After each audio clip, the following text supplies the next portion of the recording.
네, 안녕하세요. 한국 CS 전략연구소의 변미영 소장입니다. 네, 저와 함께 이어서 제 2장 커뮤니케이션 기법부터 또 같이 해보도록 할게요. 저희 연구소 교재를 독학으로 끝장내는 SMAT를 교재한 수험생들에게 저희가 각 모듈별로 한 50페이지 정도 되는 무료 시험 출제 문제를 제공해 드리고 있는데요. 저도 이렇게 매회 시험을 이렇게 보다 보면 저희가 무료로 제공해 드리고 있는 그 기출에서도 동일한 문제가 평균 13문제 이상은 출제가 됩니다. 네, 출제가 돼요. 그렇기 때문에 이 교재를 구입하신 분들은 꼭 그 교재 인증을 받으셔가지고요. 무료 기출을 받아서 같이 공부를 하시면 좋을 것 같아요.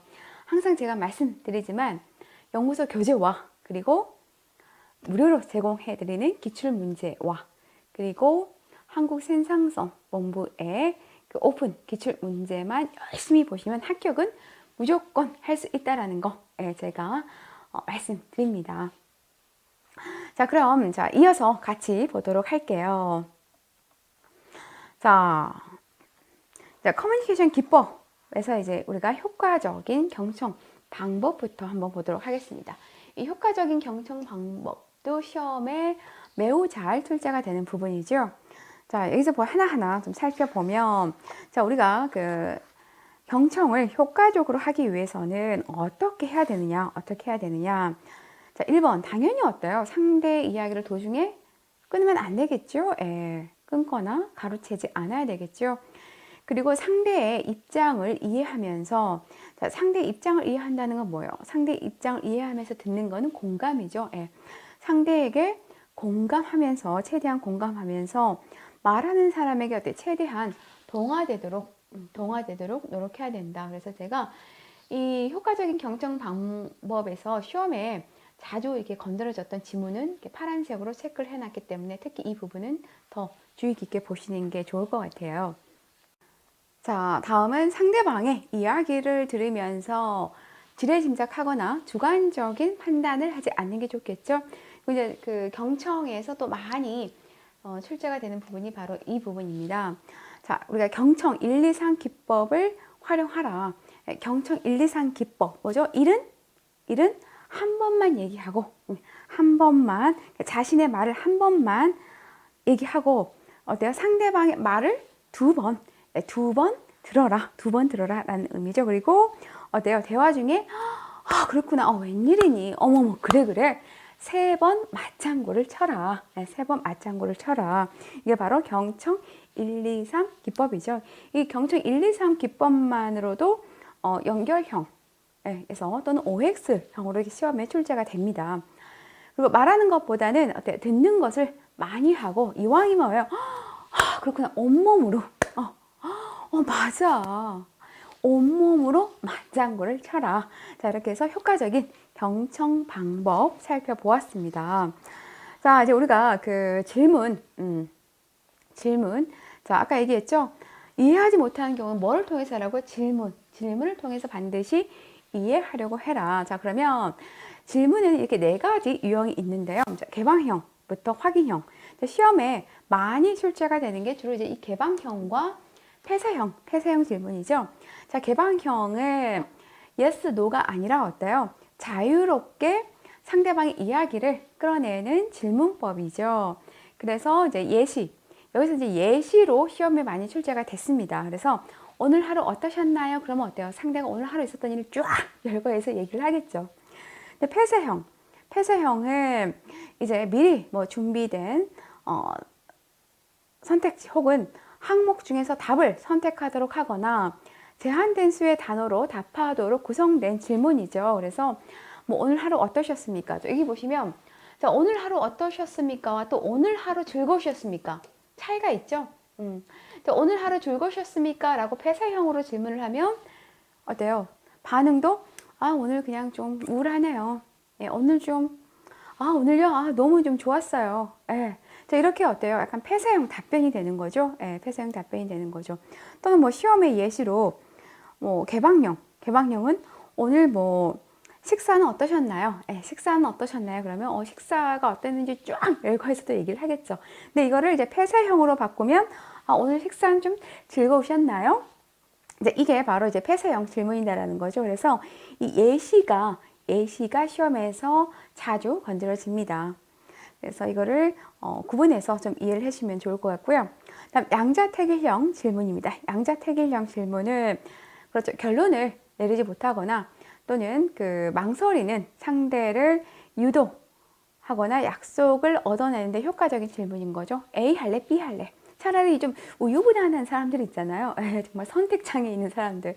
우유부단한 사람들에게는 이러한 양자택일형 질문을 건네서 선택하도록 하는 게 더 도움을 주는 거죠.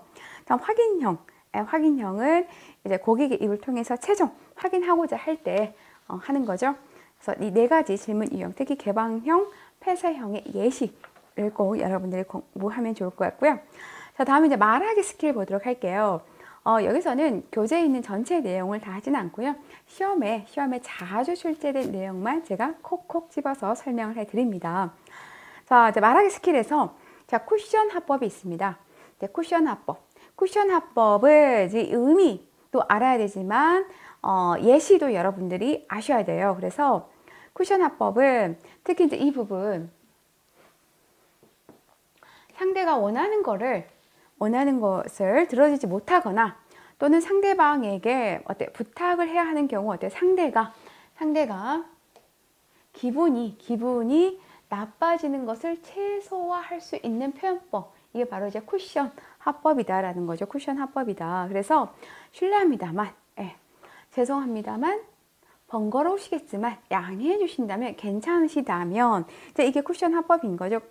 쿠션이 어때? 말랑말랑 하잖아요. 말랑말랑 하죠. 그러니까 상대에게 뭔가 부담스러운 얘기를 해야 될 경우 또는 불쾌한 얘기를 해야 될 경우 또는 부탁을 해야 될 경우 이 말랑 화법을 앞에 껴놓으면 이게 좀 더 완화되는 역할을 한다라는 거죠. 최소화시킬 수 있는 역할을 한다. 그래서 시험에 쿠션 실례합니다만 죄송합니다만 번거로우시겠지만 양해해 주신다면 이건 어느 화법에 속합니까? 라고 출제가 됩니다. 이때는 바로 뭐죠?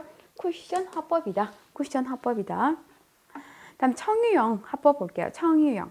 자, 청유형은 상대방이 내 부탁을 듣고 부탁을 듣고 스스로 결정해서 따라줄 수 있도록 의견을 구하는 거죠. 그래서 우리가 명령형은 어때요?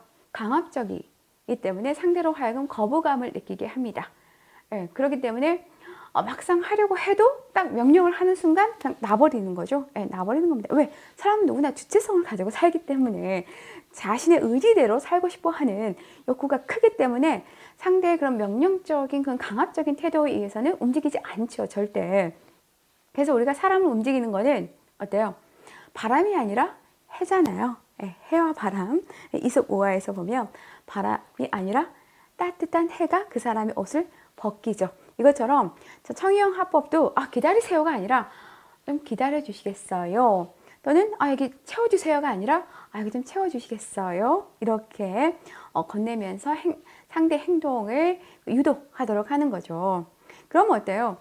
이걸 내가 해야 되나 보다. 뭔가 내 의지대로 내가 선택해서 내가 결정해서 해야 되나 보다 생각해서 하게 된다라는 거죠. 다음 나아 전달법 보도록 할게요. 나아 전달법. 최근에 이 나아 전달법이 좀 시험에 자주 거론이 되는 것 같아요. 자, 나아 전달법은 대화의 주체가 너가 아니고 누구를 표현한다고? 너가 아니라 나로 표현합니다. 가끔 시험에 대화의 주체가 나가 아닌 너로 표현해요. 이렇게 말 바꾸기로 나오는데 아니죠. 너가 아니라 나로 표현하여 상대방의 행동에 대한 감정이나 생각을 전달하는 대화법입니다. 그래서 이 나 전달법은 특히 저기 파란색으로 체크해 놓은 부분이 많이 언급이 됩니다. 파란색으로 이 부분. 이 화법은 상대방이 기분 나쁘지 않게 자신의 행동을 반성하고 개선할 기회를 주는 화법은 무엇입니까? 라고 했을 때 I 메시지, 나 전달법이 된다라는 거죠. You 메시지가 아니에요. 너 전달법이 아니죠. 나 전달법, I 메시지라는 거죠. 이런 거죠. 예를 들면 오늘 친구랑 7시 강남역에서 만나기로 했어요. 근데 오늘 진짜 너무 춥죠. 막 영하 밤에 16도 정도 되더라고요. 근데 이제 친구 만나려고 나는 7시에 딱 강남역에 도착해서 기다리고 있어. 막 덜덜 떨면서 추워 죽겠는데 정말. 정말 동상 걸 것 같아. 근데 이 친구가 30분 늦는다는 거예요. 화가 확 나죠. 이 추운 날 정말 30분 늦어? 나 집에 돌아갈 수도 없고 기다렸어. 친구가 딱 오자마자 야 이게 집이야. 너 지금 늦으면 어떡해. 나 30분이나 기다렸잖아. 너 지금 감기 걸리면 어떡할 거야 너. 진짜 너 왜 그렇게 생겼니? 너 때문에 감기 걸리면 어떡할 거야. 자, 이렇게 했을 경우는 뭐가 되는 거죠? 그 주체가 내가 아니고 너가 되는 거예요. 그러니까 상대를 비판하게 되는 거죠. 그러면 어때? 상대가 너무 이렇게 미안하게 마음에 왔는데 그 미안한 마음에 그 얘기를 듣는 딱 순간 다 확 사라져 버리는 거예요. 사라져 버리는 거죠.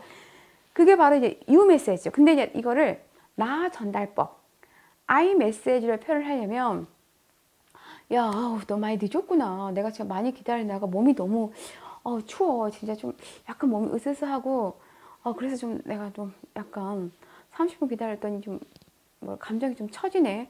다음부터 좀 빨리 왔으면 좋겠다. 이 추운 날에는. 자, 이렇게 얘기를 하면 어때요? 상대가 어때요? 더 미안해지는 거죠. 진짜 미안해. 정말 다시는 내가 이 추운 날 이렇게 기다리게 하지 않을게. 진짜 오다가 너무 치장에 빠져가지고 막 보이라고 내가 시간 가는 줄 몰랐어. 너무 미안해. 상대를 더 미안하게 만든다라는 거죠. 이게 바로 나 전달법의 힘이다. iMessage 꼭 기억을 해두시면 좋을 것 같아요. 다음 이제 신뢰화법 볼게요. 자, 신뢰화법은 상대방에게 이제 신뢰감을 주는 화법으로 주로 이제 닭가체를 뭐 70% 정도 사용하고 그리고 요조체를 한 30% 정도 사용해서 이제 대화를 하는 거죠. 여러분들 군대에서 보면 특히 이 닭가체 많이 쓰죠. 뭐뭐 했습니까? 뭐뭐입니까? 이렇게 군대에서 많이 사용을 하고 또 이렇게 서비스업에서도 이제 정중하게 그 의사를 말을 할 때도 이 닭가체를 좀 많이 쓰기도 하죠. 긍정화법.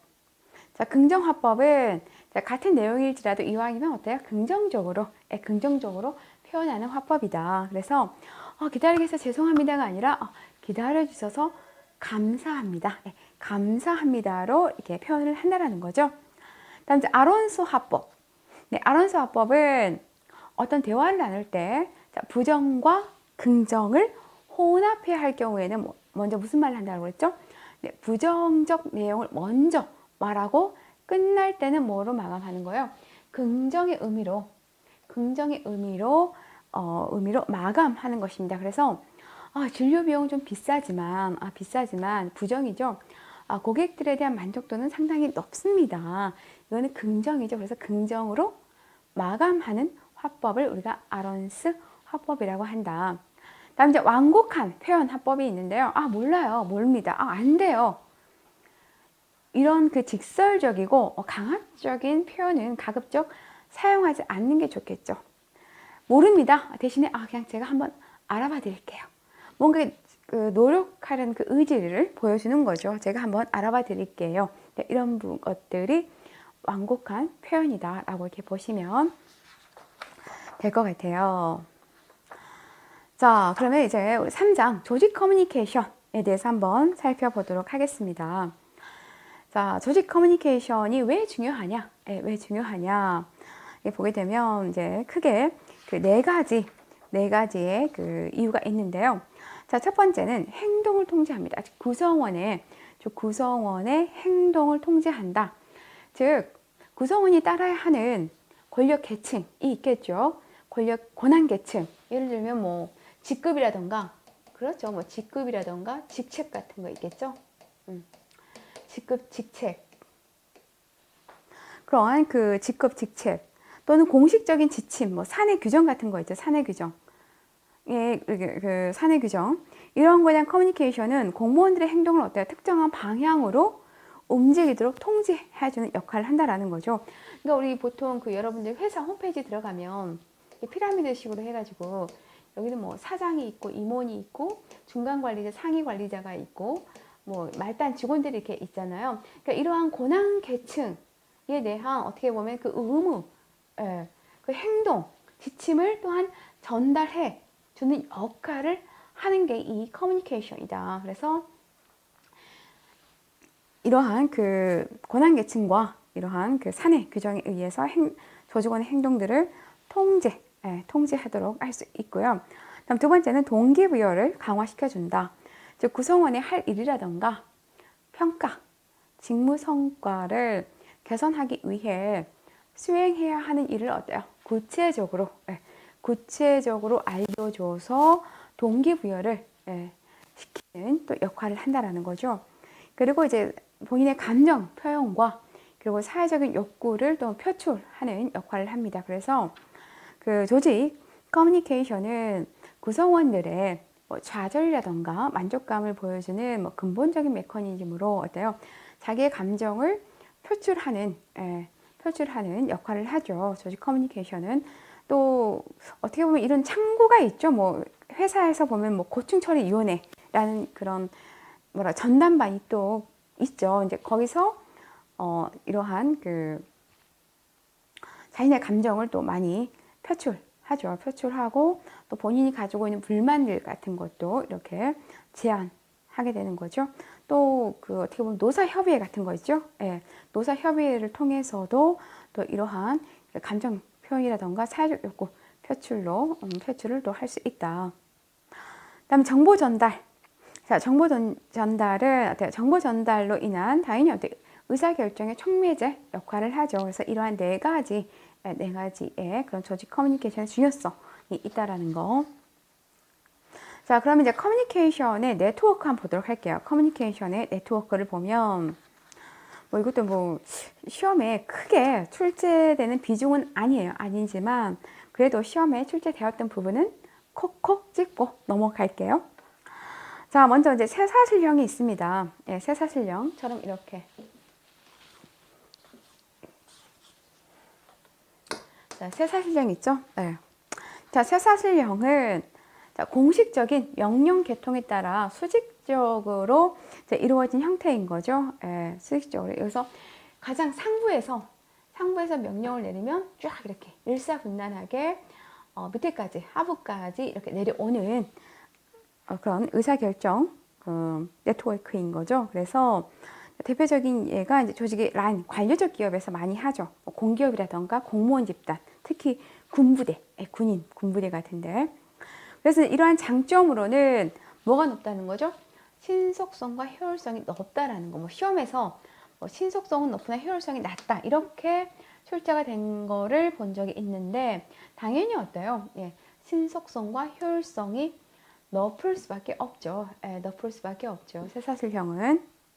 어떻게 보면 이 쇠사슬형은 우리나라 그 초창기 그 우리나라 이제 제조업 기반으로 이렇게 경제가 성장한 대표적인 나라잖아요. 그래서 초창기의 그런 산업을 일구는 데 있어서 이런 쇠사슬형의 커뮤니케이션 네트워크가 어떻게 보면 좀 또 긍정적 큰 역할을 또 했죠. 그다음에 여기 보시면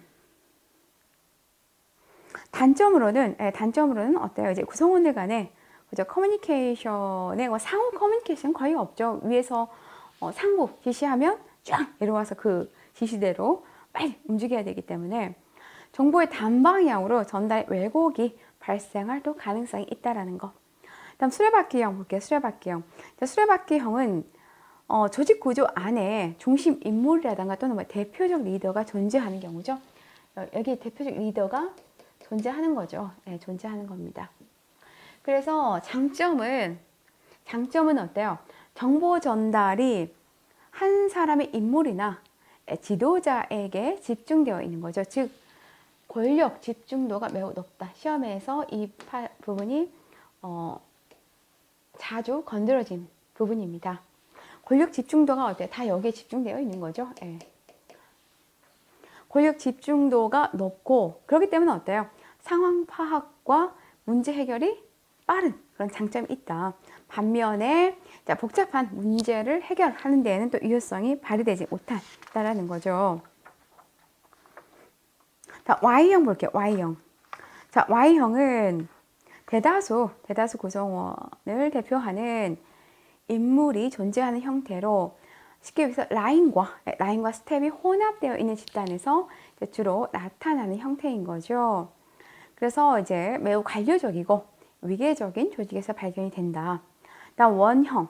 원형 같은 경우는 이제 조직 안에 뚜렷한 서열이 존재하지 않을 경우에 나타나는 형태로 가장 민주적 형태인 거죠. 가장 민주적인 형태. 그래서 대표적인 게 이런 위원회라던가 태스크포스. 그래서 이제 장점으로는 그러다 보니까 어때요? 커뮤니케이션의 목적이 많이 확고하다면 구성원의 만족도는 높죠. 근데 이제 단점으로는 아무래도 어때요? 업무 진행이라던가 의사결정이 좀 늦을 수밖에 없죠. 파란 부분 꼭 기억을 해두시고요. 다음 이제 상호 연결형 보도록 할게요. 상호 연결형. 네, 이렇게 다 상호 연결되어 있죠. 자, 가장 바람직한 형태의 커뮤니케이션 유형으로 어때요? 가장 구성원의 만족도가 높다. 어떻게 보면 가장 구조화되지 않은 거죠. 네, 가장 구조화되지 않은 네트워크형입니다. 그래서 리더가 없습니다. 예, 리더가 없이 구성원 누구나 다른 사람들과 커뮤니케이션을 주도할 수 있죠. 그러니까 대표적인 게 주로 이제 이런 그 상호 연결형은 스타트업 있죠. 스타트업 기업에서 많이 보여지는 그런 그 네트워크 형태이다라고 보시면 돼요. 그래서 어려운 문제나 구성원의 창의성이 요구되는 문제에 가장 효과적인 그 커뮤니케이션 네트워크형은 무엇입니까? 라고 했을 때 바로 이 상호 연결형이 된다라고 이렇게 볼 수 있을 것 같아요. 자, 그러면 이렇게 이제 우리가 조직 커뮤니케이션에 대해서 보고 있는데, 자, 조직 커뮤니케이션에서도 항상 어때 장애가 발생이 됩니다. 장애가 발생이 되는데 여기서 이제 시험에 자주 출제되었던 내용만 제가 언급을 해드릴게요.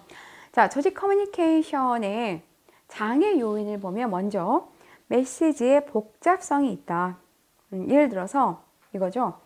발신자가 관리자일 경우에 개인적 또는 조직의 대표자로 메시지를 전달하게 되겠죠. 그렇기 때문에 수신자는 어떤 입장으로 메시지를 보내는지 혼란스러워할 수 있습니다. 예를 들면 그 우리 회사 부장이 토요일 날 혹시 시간 되면 점심이나 같이 먹자고 하는 거예요. 물론 요새 토요일 날 점심 먹자고 하면 큰일 나죠. 큰일 나는데 토요일 날 식사하자고 하는 거예요. 그러면 이제 밑에 대리한테 얘기를 했는데 대리는 생각을 하게 되는 거죠. 우리 부장님이 그냥 밥만 먹자는 건가? 내가 좋아서? 아니면 무슨 업무적으로 할 얘기가 있나? 이렇게 어때요? 혼란스러워 한다라는 거죠. 또 물어볼 수는 없죠. 물어볼 수는 없습니다. 다음 이제 메시지 경쟁. 자, 메시지 경쟁이라는 거는 두 가지 이상의 경쟁을 요하는 메시지를 받을 경우 그 산만함으로 정확한 커뮤니케이션이 힘듭니다. 그래서 제가 파란색으로 이렇게 체크해 놓은 부분이 이제 예시로 시험에 출제가 되었던 부분이기 때문에 꼭 기억을 해 두시면 좋을 것 같고요. 자, 보고서를 검토하면서 전할 두 가지 행위를 하는 거죠. 이게 바로 메시지 경쟁이다라는 거죠. 보고서를 보면서 전화를 받는 거, 이게 메시지 경쟁이다. 그다음 비언어적 커뮤니케이션의 오형을 또 들 수가 있습니다. 자, 언어와 비언어적 커뮤니케이션을 동시에 사용할 때 상호 모순 및 불일치가 나타나게 되면 그 대화의 유효성은 감소할 수밖에 없겠죠. 예를 들면 이런 거죠. 대화를 할 때 상대가 대화를 하고 있는데 막 시계만 보고 있는 거예요. 시계를 본다든지 막 옷무새를 만지는 행동, 옷무새를 다듬는 행동. 자, 이런 것들이 어때요? 비언어적 커뮤니케이션 오용의 예시에 들어간다라고 보시면 될 것 같아요. 그래서 여기서는 이 예시를 좀 더 여러분들이 주의 깊게 살펴보시면 좋을 것 같아요. 네, 이제 저와 함께 조직 커뮤니케이션까지 같이 해보았고요. 다음 시간에는 이제 설득과 협상까지 한번 해보도록 하겠습니다. 수고 많으셨습니다.